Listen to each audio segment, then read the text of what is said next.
Raskin, and the title is Non-vanishing of Whittaker coefficients for reductive groups. Thank you. So I want to say first that this is joint with Joachim Bergman.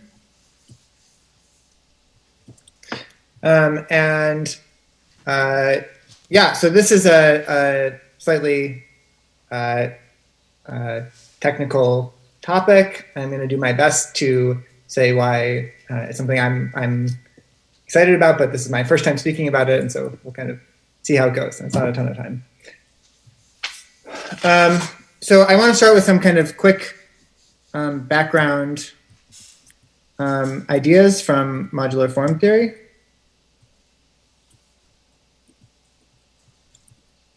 Which I'm going to be a little sketchy about, but I think that there's a couple kind of slogans that that we can take away.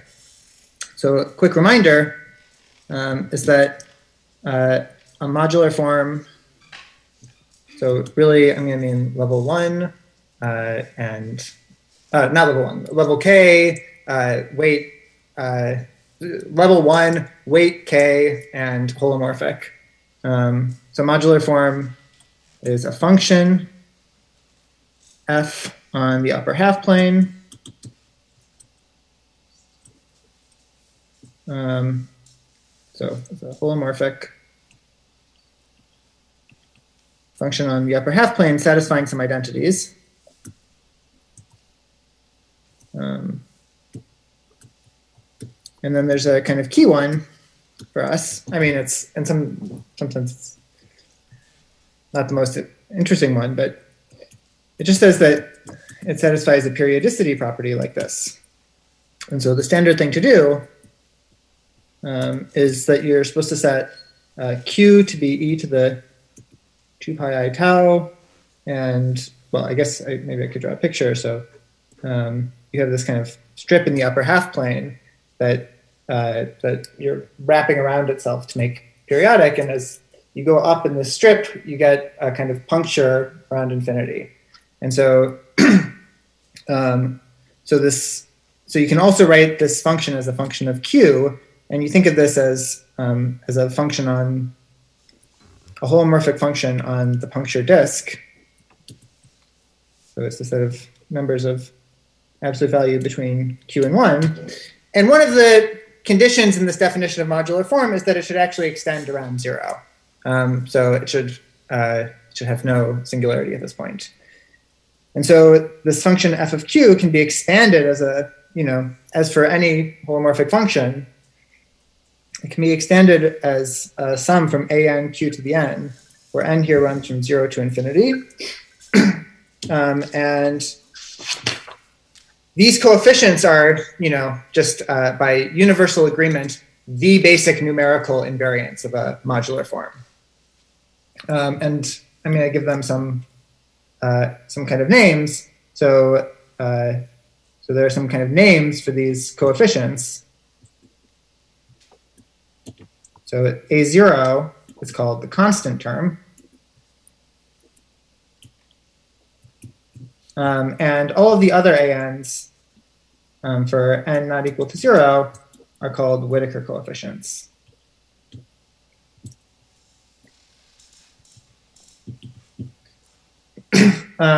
Also, this f is called cuspidal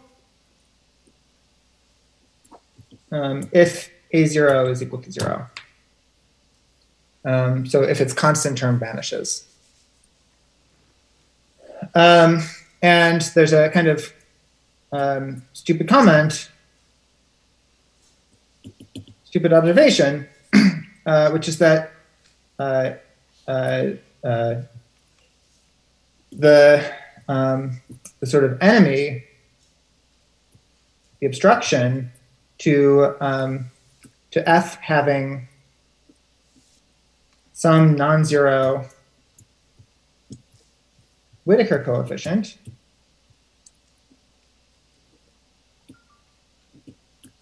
is constant functions.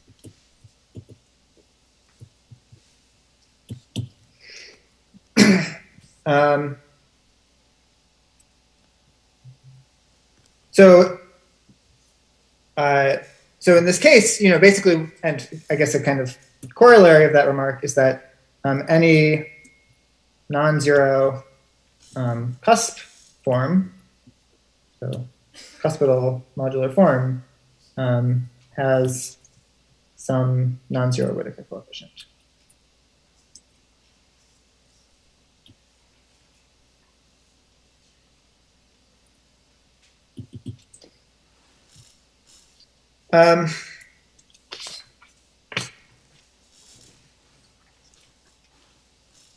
Organized for a moment.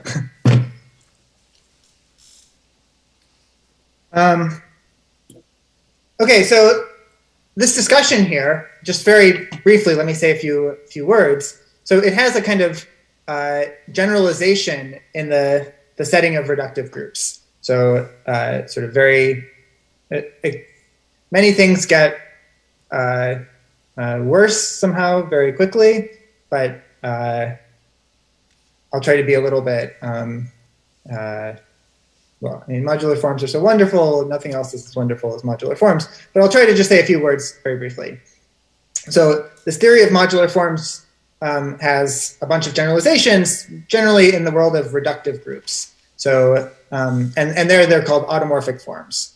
So the basic kind of numerical invariants I was giving here have generalizations, again, called constant term and Whittaker coefficients. You can talk about cuspidal automorphic forms for reductive groups, and you can ask if the same sort of phenomenon holds. So in other words, can you detect cuspidal automorphic forms via their Whittaker coefficients? So this is a question, and it's one people thought seriously about for a while. And they realized the kind of following story. So, so there's I guess I can put a question, which is, do cusp forms for G, which was PGL2 before, have non-zero Whittaker coefficients? Be a little informal.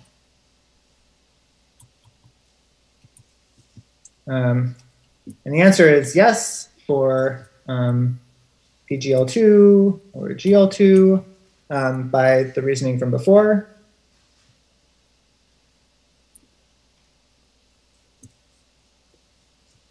It's also yes for GLN by a generalization. But a generalization that's like very kind of special to GLN, and it's no for G. In general, there are counterexamples. I forget who gave the first ones. Maybe Piatetsky-Shapiro, and maybe Piatetsky-Shapiro and Howe. I might be wrong, but the answer is no. In general, already it fails for SL2 for kind of stupid reasons, but it fails very seriously for something like SP4. There's no version of the question that you can correct and make true. And this is related to many of the like difficulties in automorphic form theory with L packets and things like this. It's a kind of sorry fact of life. So now I want to give a variant of this for automorphic sheaves, as Paulo was discussing. So I'm going to work over a field K of characteristic 0. So you're welcome to take the complex numbers. X is going to be a smooth projective, maybe connected curve over K. G is a reductive group. And I'm going to take bun-G, as in Pavel's talk, is going to be the algebraic stack of G bundles on X. By the way, I should say before that I should just repeat Pavel's comment, which is that there are no vertex algebras in my talk, but there are sort of in the spaces between what I'm not saying.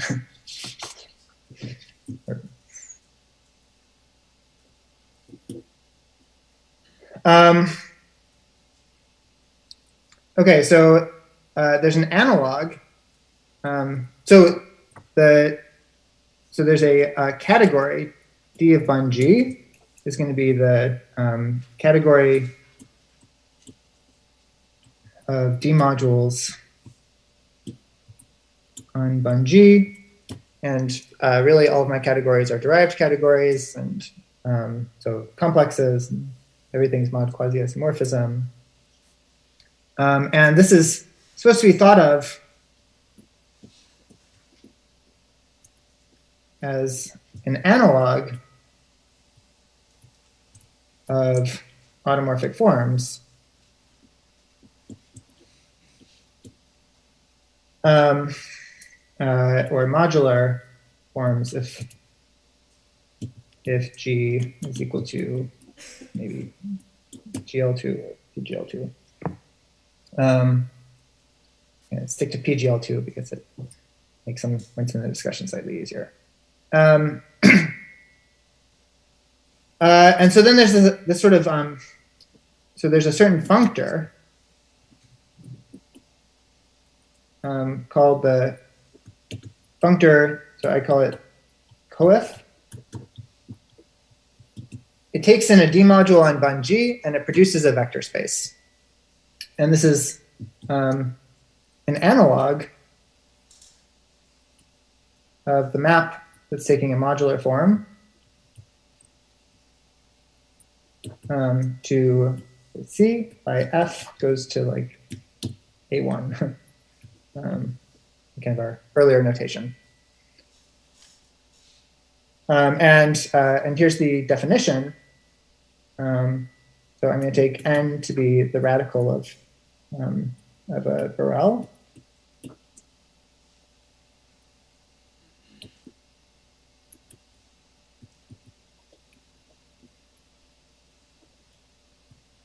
I'm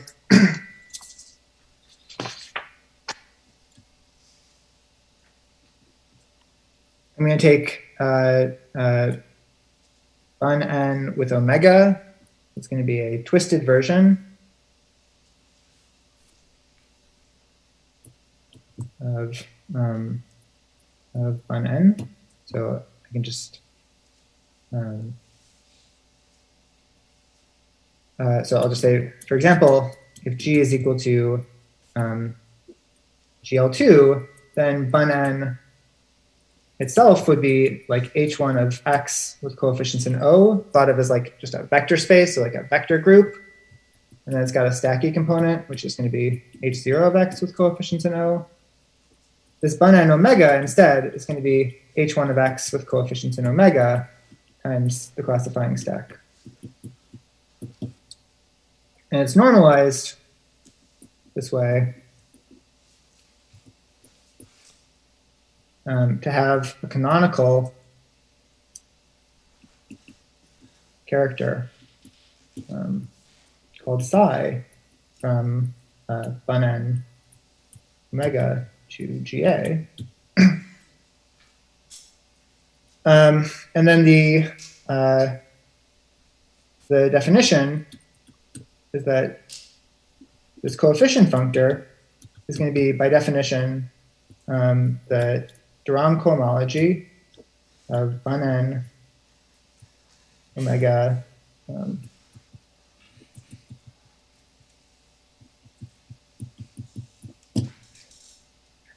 so there's a formula. So here P is going to be the map from bun N omega to bun G. And so what I do is I take my D module on bun G, I pull it back to this moduli space of N bundles, and then I tensor with some version of like the exponential character. So there's a canonical D module on GA whose solutions would be like the exponential functions.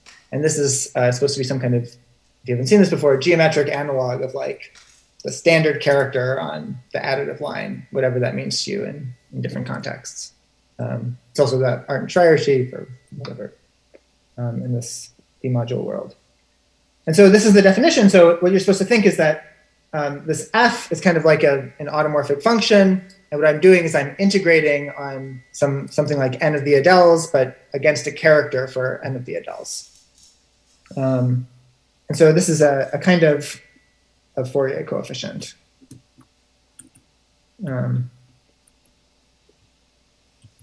So it's analogous to integrating against an exponential.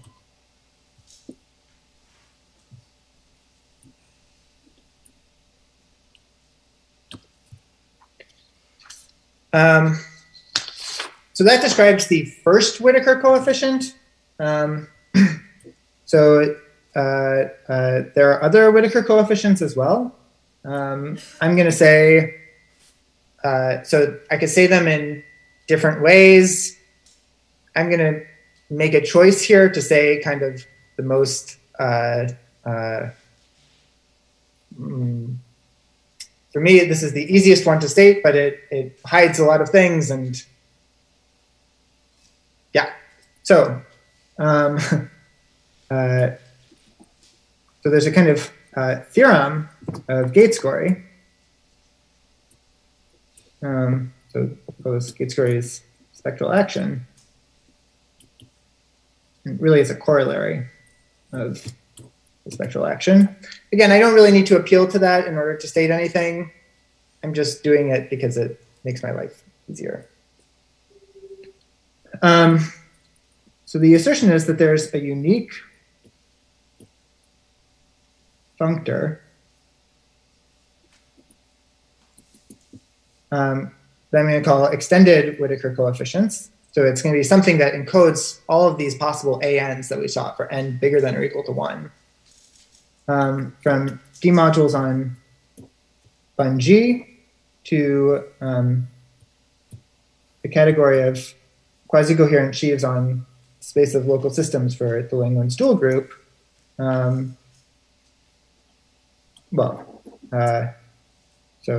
say this is moduli of G-check bundles with connection on X.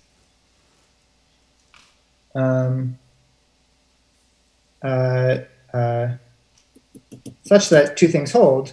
So the first is that if I take this coef extended, I take global sections here to get down to vector spaces, I recover my functor coef, so this diagram should commute.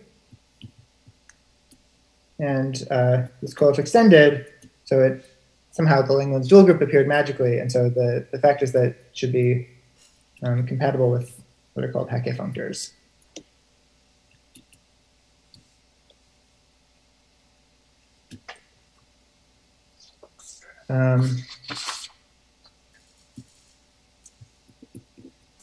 And then the expectation, which is the, so this is due to Valence and Drinfeld, and it's called the geometric Langlands conjecture. Valence and Drinfeld and Arinkin Gates-Gorey for refinement is that this functor coef extended is almost an equivalence.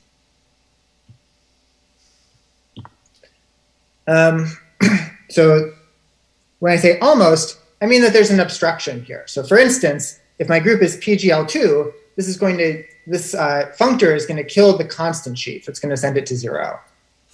So that's just sort of like you take a constant function and you take a non-trivial like Fourier coefficient of it, that's 0.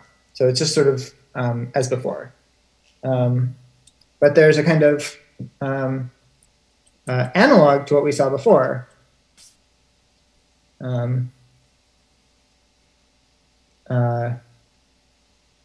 Well, maybe I'll say this later.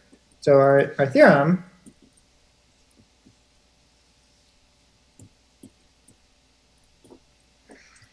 is that the functor of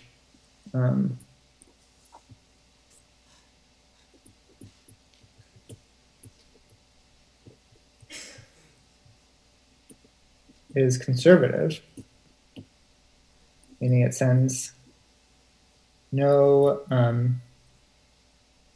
non-zero object to 0. So in other words, like there's this kind of this principle that I should say, if you believe in any version of the geometric Langlands conjectures, this statement is forced on you. So it's not completely obvious here, but it is a true thing. And so this was known by Gates-Gorey for GLN, sort of general. And I say Gates-Gorey, I'm not sure that the attribution is totally correct, and I should probably check with him. But I learned it from him at least. And so this is a classical thing, and it's a variant on the automorphic argument, like the function theoretic argument. And in general, this kind of statement has been thought of as like the obstruction to generalizing what we know for GLN to statements about general reductive groups G. And this is in contrast to the automorphic theory. Sorry, let me just wait for a moment. This is in contrast to what we know about the automorphic theory, where this kind of statement is just simply false for automorphic representations conventionally. And so there's been this tension in the geometric Langlands like setting, which is that we predict something that feels wrong in the world of reductive groups, or in the world of automorphic representations. And so it's felt to me like sort of like if the geometric Langlands conjectures fails for like SP4 or something like that, it's for like this kind of reason. And so what we have here is a result saying that doesn't happen. And so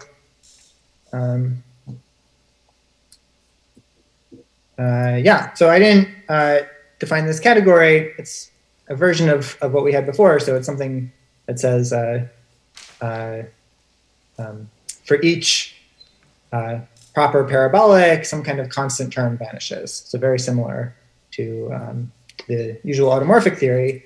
It's a little more sophisticated. And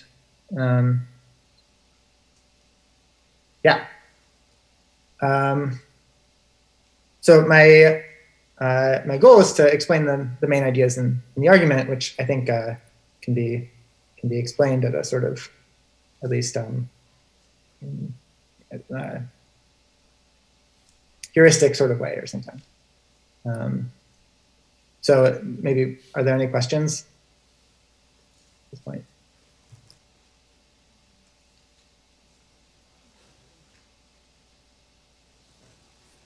I guess I could say that the existence of this functor maybe, I sort of indicated that it's overkill in some sense.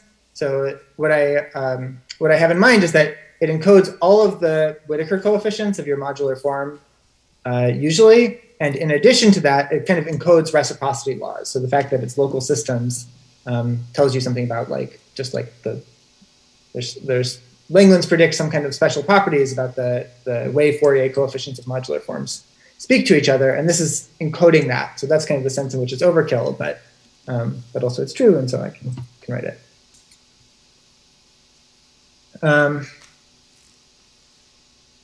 So kind of remark is that we do something more. So there's a category,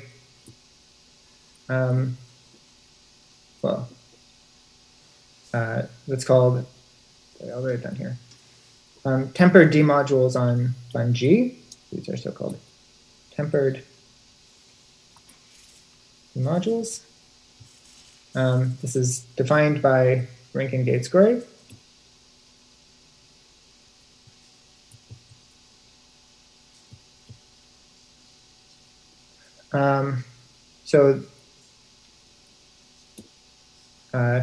So there's a theorem of Dario Beraldo that these cuspidal D modules are in particular tempered. I should say this definition involves the derived Satake theorem. And the expectation, the kind of point of this category, is that tempered D modules on Bun-G, mapping to quasi-coev log-sys G check in the way I explained before, by this extended coefficient functor, should be an equivalence. And so what we really show, we show that this functor is conservative.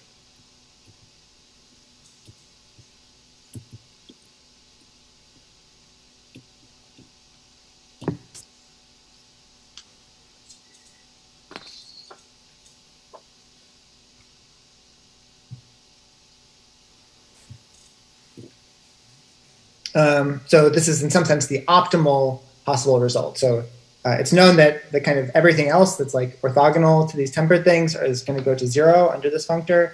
And so we sort of precisely compute what the kernel of the functor is. Yeah. And so here's the kind of motivation. So let me say G is PGL2. So the so kind of before, well, the opposite. I'm going to put only in scare quotes. Non-tempered D modules. Actually, let me put it this way. On G in this case, have cohomologies that are locally constant. Basically extensions of constant sheaves, actually. So the constant sheaf is non-tempered. It's sort of the opposite of tempered, and everything that's like going to be killed by this functor is a successive extension of this. So that's very analogous to what I was saying in the beginning of the talk about modular forms, where the enemy to having some non-zero Whittaker coefficient is just the constant functions. So here I say constant sheaves or constant D modules instead, but that's the assertion. And then there's going to be a kind of idea, which is that this is a singular support condition.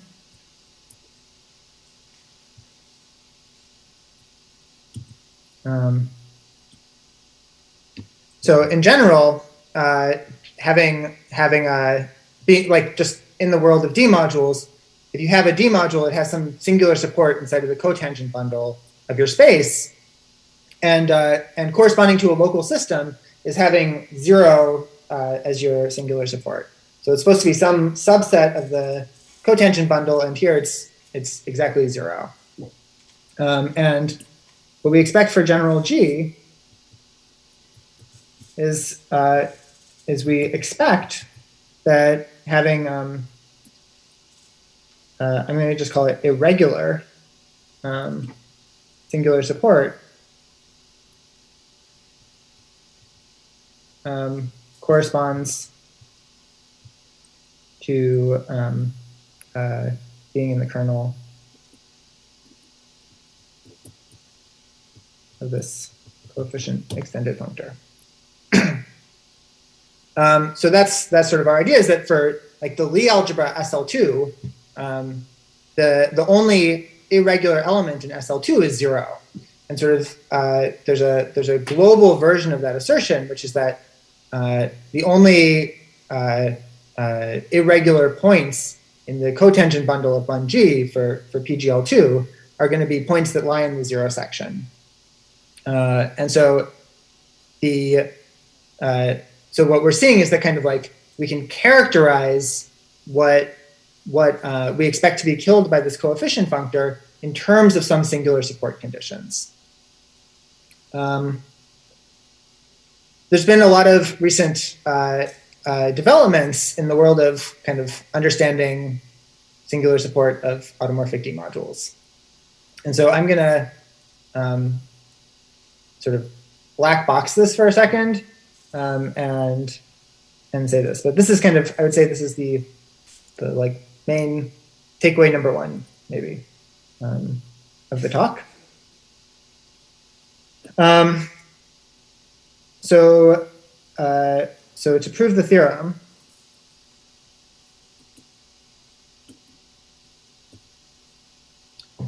so I want to say first there's a reduction, which is using my work from last year, or thereabouts, I guess probably technically 2020,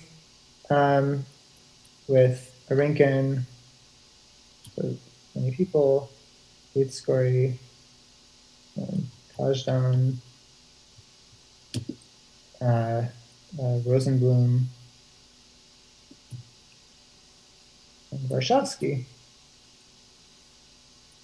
So this is now UGK-RRB. Ran out.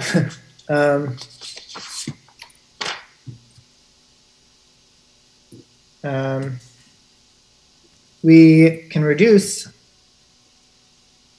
to considering what we call, I'm going to write sheaves nope on bun G instead of D of bun G. So this means singular support in the global nilpotent cone.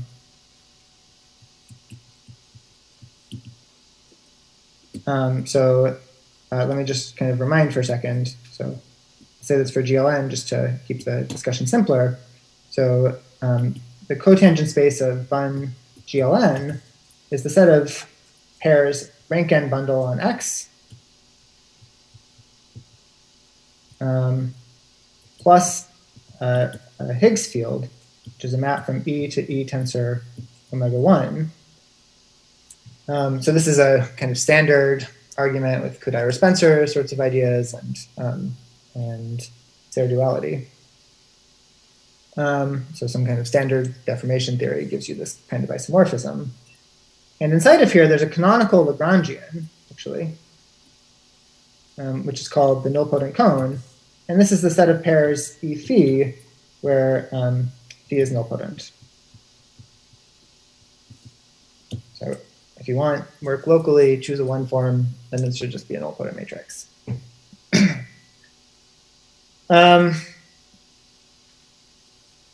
Or you can think of it as a map from E to E tensor omega 1 to E tensor omega 1 tensor omega 1, and so on. So there's this global nilpotent cone, so it's called global nilpotent cone. And it's kind of a quite classical study and quite classical object in this world of geometric Langlands, but it's gotten a lot more attention in recent years, I think.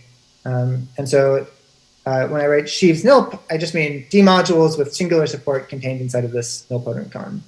So in this work, we show all such objects have regular singularities. So that means if you're over the complex numbers, they correspond to perverse sheaves for algebraic stratifications.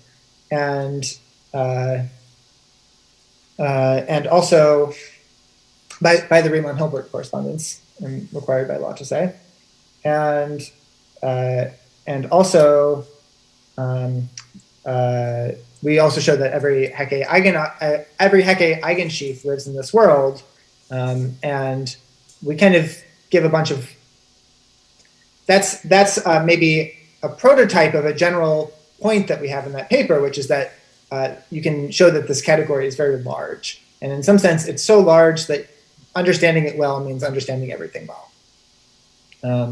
It's a kind of quite striking thing, but that's this reduction here.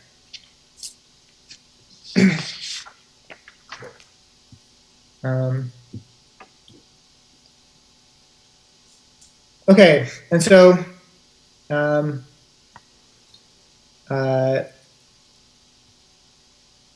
so then what we show, well, okay, I guess now I will kind of draw a picture. So this nilpotent cone, this global nilpotent cone, is like a huge beast. So Bun-G it's like it's not like a normal small kind of algebraic variety or stack or something like this. It's like not quasi-compact, which means that if you want to cover it by affine charts or something like that, you need to choose infinitely many affines in order to do that. And a corresponding fact about this nilpotent cone is that even though it's like nice and Lagrangian, it has infinitely many irreducible components that kind of go off to infinity. So on every one of those nice affine charts that has finitely many components, but as you get bigger and bigger, it has infinitely many components. And so they're not just, well, so that's the fact of life. So it's something huge, but so there's a kind of global Costin slice. And then there's also the nilpotent cone, and they intersect at some canonical point. So they intersect transversely.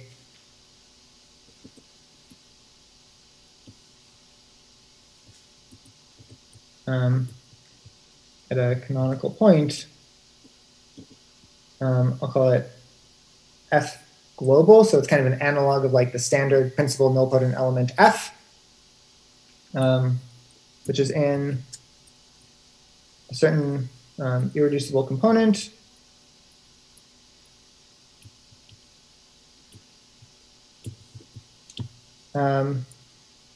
That's and this element is somehow very regular. So it's very regular. So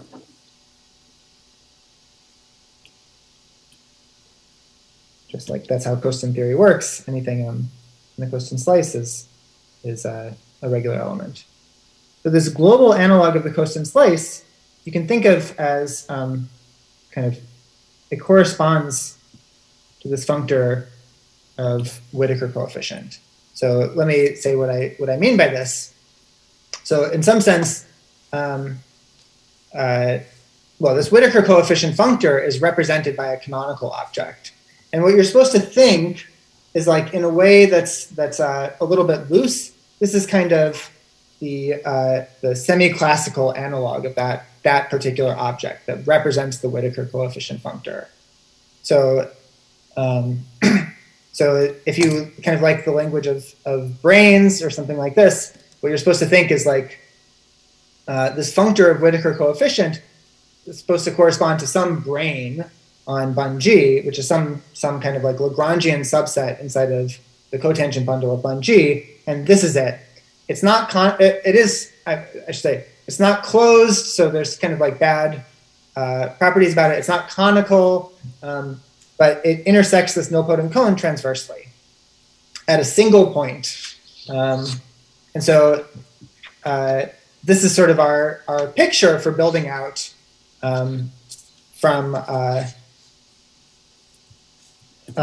building out and showing that many objects actually have non-trivial singular support.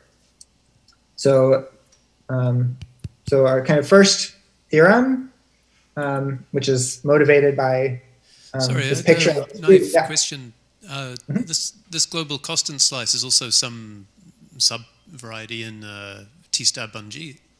Yeah, so this picture lives inside of T-star Bun-G. Okay. Yeah, so you can think about T-star Bun-G as like a kind of analog of like the Lie algebra in some sense. Where like that phi, that Higgs field is like kind of your element of the Lie algebra, except that they're indexed by points and there's a funny twist and there's some stackiness and stuff like this. But basically this is like the assertion I'm making here is an immediate consequence of the corresponding statement in finite dimensional geometry, for instance. So this, whatever this global Costin slice is, it's the fact that it intersects the nilpotent cone in a point is just that statement for the Lie algebra. Okay, thanks. Yep. Other questions at this point?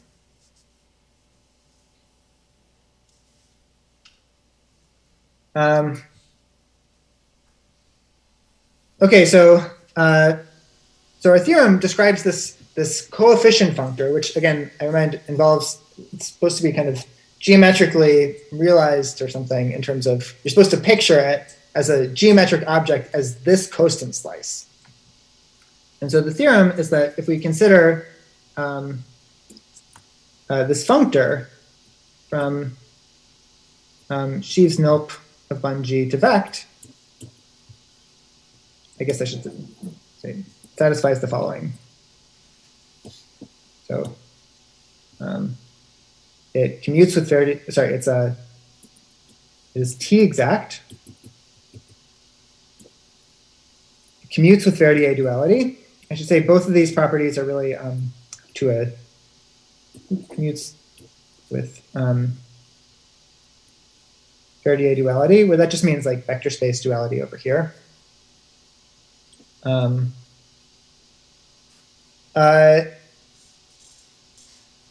both of these are really up to a shift that I didn't write before because, like, let me not make anybody just suffer through the homological shift. And the final thing is that for a constructible sheaf, sheaf F, well, I write constructible, but actually I mean like perverse. Let's say it's actually a perverse sheaf on Bun-G. If I apply this coefficient functor to F, I get some vector space. And I'm writing, sorry, I write heart, this means perverse. And when I say constructible, my categories have like huge infinite direct sums. I mean, don't do something like that. Like take something that has finite dimensional fibers at points. That's all I mean by that. Finite dimensional, like derived fibers at all points. So I get this finite dimensional vector space, and this has dimension equal to, and then really there's like a sign plus or minus that's independent of F. I'm just going to ignore it. Let's just be reasonable here. This vector space has dimension equal to the order of the characteristic cycle of F at this point F globe. So I'll say out loud, this characteristic cycle is some rule that takes the singular support of the sheaf, which is supposed to be the nilpotent cone, and it's supposed to attach integers to every irreducible component of that nilpotent cone. So what I do is I take this like sort of favorite component and I get some integer greater than or equal to 0 by the theory, and that's the dimension of this particular vector space. And so in particular, what I can deduce from all of this is that the kernel of the coefficient functor in this world of nilpotent sheaves is like sheaves with, I don't know what to say, nilp minus this costant component. So it's stuff whose irreducible, stuff whose singular support completely misses this component, which makes sense given the picture. In fact, let me say just some words out loud for just a minute about the kind of picture here. So I said that for reasonably small things or something, you should get a bunch of integers on every irreducible component of the singular support. And in fact, Kashiwara and Shapira taught us that much more than that is supposed to be true in sort of a kind of micro-local picture or something. So what they say is that you don't just get like integers, you actually get local systems generically on the singular support. So on the smooth locus in the singular support, you're supposed to get these local systems. And so the picture I have is that this coefficient, this Whittaker coefficient, for these nilpotent sheaves, is really taking the fiber of that local system at this point. And the general theory says that that dimension is the characteristic cycle. So this is the kind of micro-local picture on sheaves or something. And I think in the form I stated it, David Nadler says that he and his student Jeremy Taylor have a proof of that assertion, but it's not out yet. And I should also say that apparently this picture that we came up with, David Nadler came up with many years ago, and I think apparently Drinfeld came up with it many years ago. And so it's not something I had heard before, but it's very natural, and so it's not super surprising. But this is one of our theorems, and I should say the proof we give is like really not topological. It's really special to this setting. So I see it's 3:20 or 5:20. I started 5 minutes late. Can I have 5 more minutes, quickly? Yeah, of course. Okay. So this is kind of, one of the big, bits of the theorem. The next bit of the theorem, the next sort of thing we use is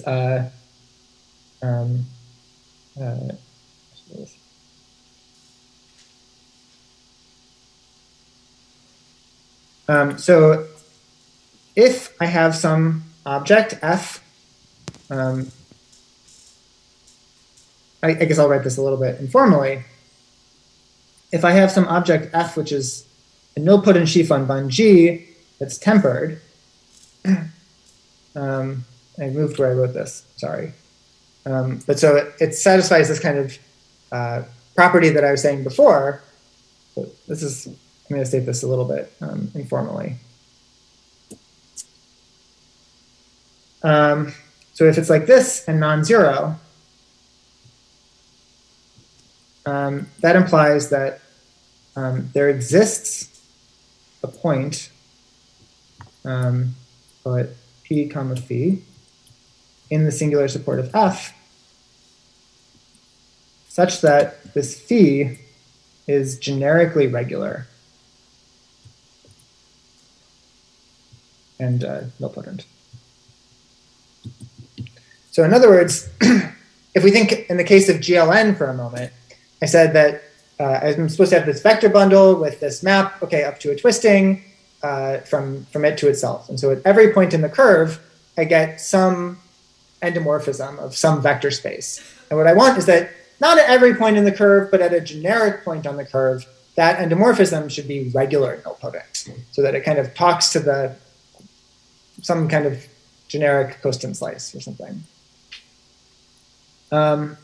So this is kind of the next theorem. So the last theorem states that for F satisfying the conclusion above,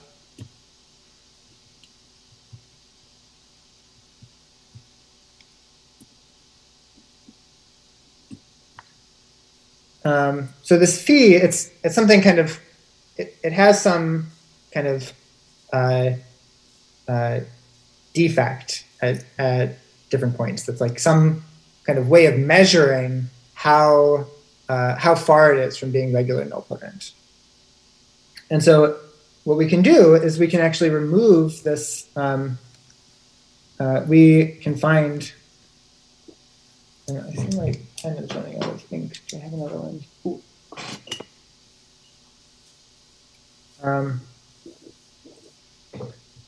A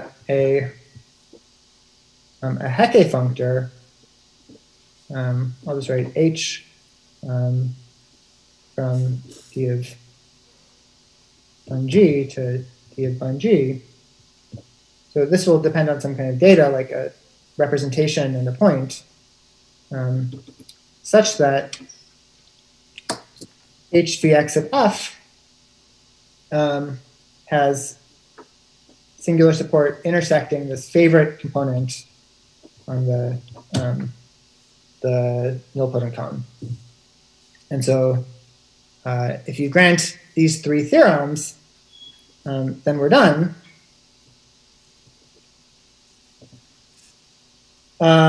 Basically, what you do is you take this, we're supposed to show that some Whittaker coefficients are non-zero.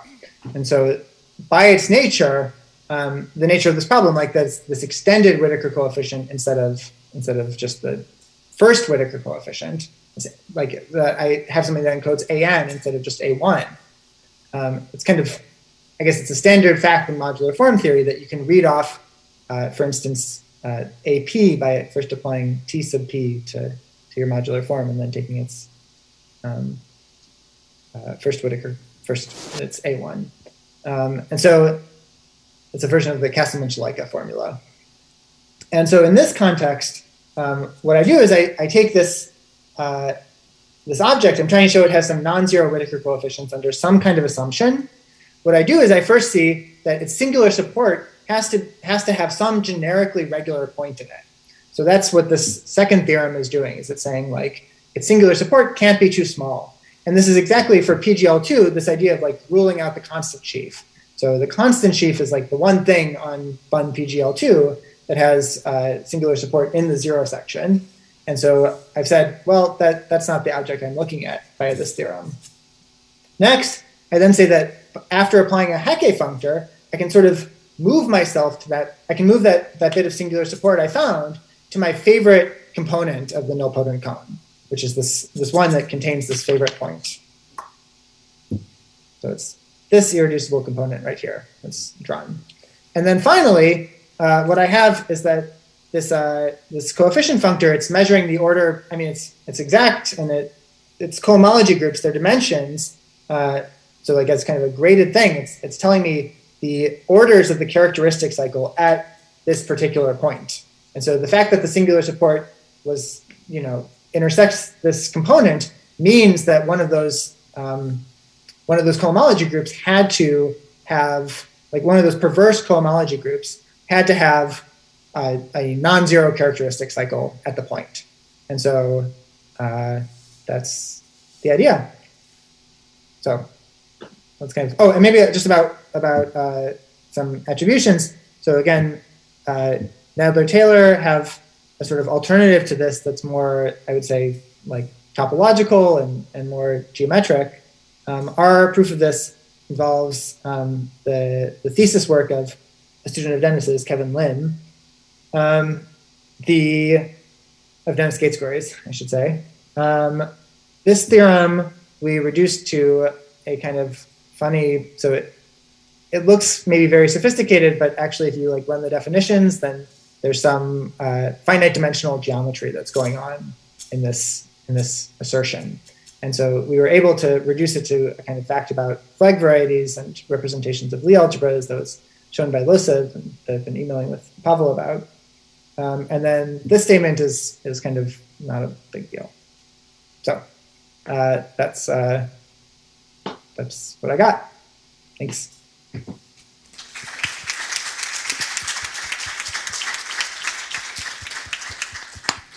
Okay, thank you very much. Is there a question on Zoom or? No?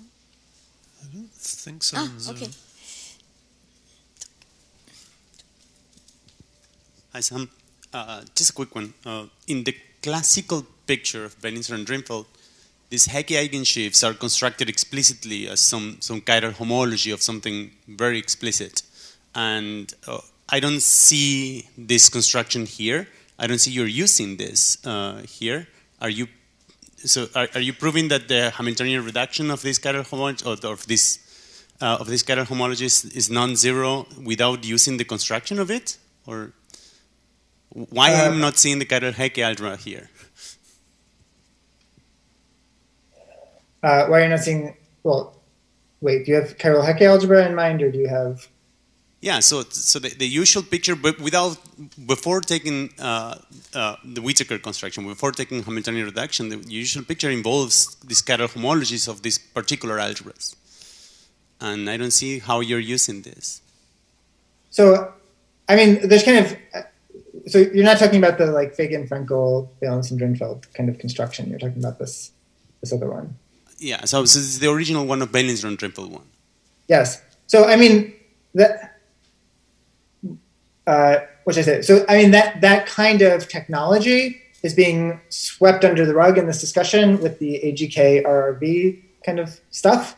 So ultimately, like, it's that circle of ideas around the chiral Hecke algebra that like lets us reduce to these nilpotent sheets in the first place. Yeah, I mean, so we're not. What should I say? Like, we're not. What we're.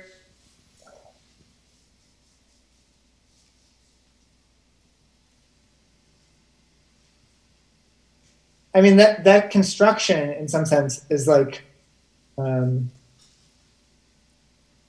could also say it's kind of going into this like circle of ideas about like why it goes to log-sys G-check instead of something worse, without knowing about kind of the global reciprocity laws.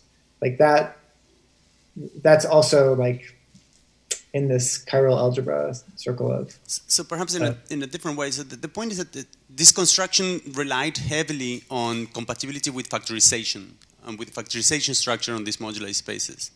And you also don't seem to be using the compatibility with factorization. I don't see any factorization ideas in your proofs.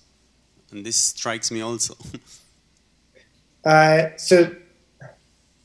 Again, the factorization ideas they're there, but they're absorbed into this AGK RRV thing and this kind of coefficient extended. So like kind of a priori, when I talked about modular forms originally, they're indexed by what? They're indexed by integers. So but not 0. So it's 1, 2, 3, 4, 5, 6. And what you're really supposed to think, is like that the most interesting ones are like A2, A3, A5, A7, and you're supposed to kind of collect them according to prime numbers. And so the real picture is that you have this divisor on the curve. And that's the sort of real thing that happens with this Whittaker coefficient originally, is it's like indexed by like, some kind of Ron space kind of thing. So you have Whittaker coefficients that are really labeled by like tuples of points on the curve labeled by dominant co-weights everywhere. And they should be allowed to collide and stuff like this. Then it's a theorem of gate-scoring that actually you can extract all of that information from something of global nature. So it's kind of an opposite to chiral homology or something. Or you could say if you did that and took chiral homology in a suitable sense onto kind of the space of G-check local systems, you're getting an object that isn't too stupid. That's kind of what this coefficient extended is in some sense. It's like you take all those possible Whittaker coefficients and then you do some chiral homology if you wanted to construct it in one shot. Yes. Thanks. So, but somehow it doesn't help because the issue is like you've got this. It's a global problem here. The fact that something is cuspidal, for instance, is something of purely global nature. It's not easy to test with like something like Ron space, and so these factorization tools, which are what we kind of use for everything, is not applicable here. Okay. Other questions? Hi. You made this remark that your coefficient functor can be thought of as like quantizing the global costant slice. If I understood correctly, it was kind of brief. Could you elaborate on that? Yes. So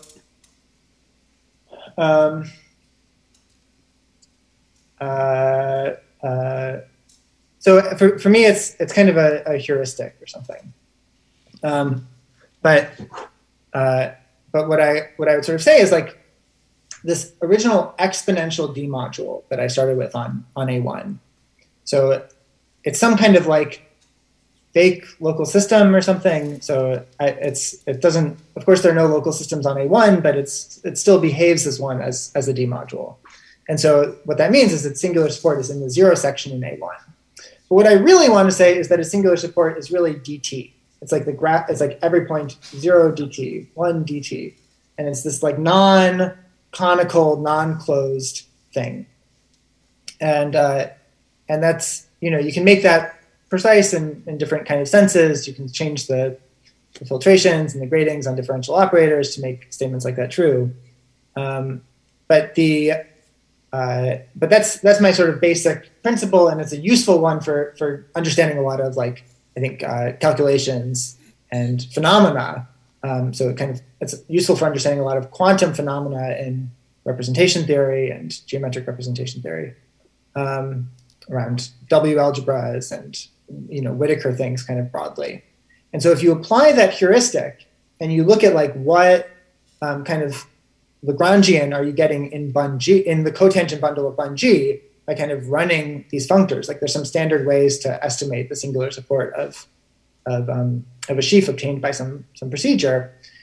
What you'll do is, I define this coefficient functor to go from D modules on bun G to vector spaces. You can like dualize that construction. It's sort of, you get some Lagrangian correspondence with like something and just go the opposite direction. Or you can take the left adjoint or say it how you will. Yeah. But that object, if you sort of naively compute what its like fake singular support is and just like ignore any kind of possible issues about anything, then what you'll see is exactly this cosine slice. You'll have recovered the definition of the cosine slice in some sense. So, yeah.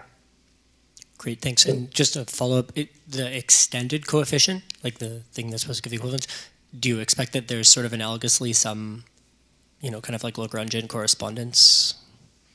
Yeah, I know.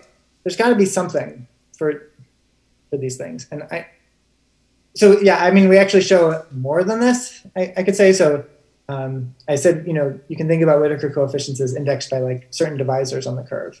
And we show that those functors actually have the same properties like A and B that are, can I do it? Okay. They're T-exact and they commute with Verdier duality to shifts.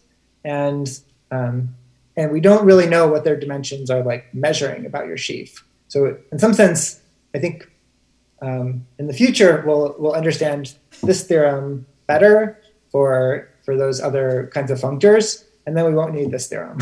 that's my prediction or something. But it's a little bit weirder. Like the cosine theory doesn't work as well once you allow some singularities at points or something, and I don't really know. I haven't figured out what's happening there. I wouldn't be surprised at all if there were some kind of like suitable microstocks said appropriately, but I haven't been able to like formulate a kind of reasonable guess about it, and I haven't needed to because we got by with this.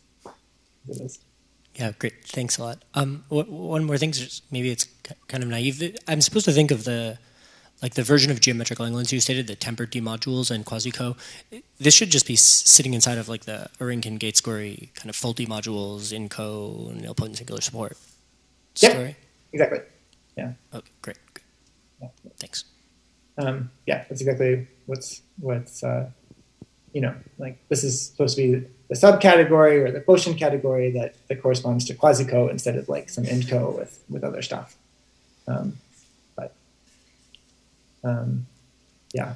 Okay. And by the way, I mean, there's a sort of, so now there are like different versions of geometric Langlands. So one of them is about these sheaves with nilpotent singular support. And a kind of miraculous thing that's, again, related to these exactness results that we found is that if you take the tempered nilpotent version of geometric Langlands, for which I refer to this AGK RRV thing, that functor should actually be T-exact, which is quite miraculous to me. So there's always this idea that like Hecke eigensheaves are supposed to be like perverse sheaves, not like random complexes of D modules. And sort of geometric Langlands theory has never really been able to explain that if you like take this categorical perspective. And so that's what we really get here is like, for instance, any cuspidal eigensheaf, like in the cuspidal eigensheaves are supposed to be kind of like equivalent for a fixed local system are supposed to be equivalent to vect. And we showed that like you can just pick off, if you believe in that, then you can just pick off like some perverse sheaf, which is kind of to me, pretty cool. Okay, so if there is no other questions, we thank again Sam and all speakers of the afternoon. So we start again tomorrow at 9, that's correct, okay.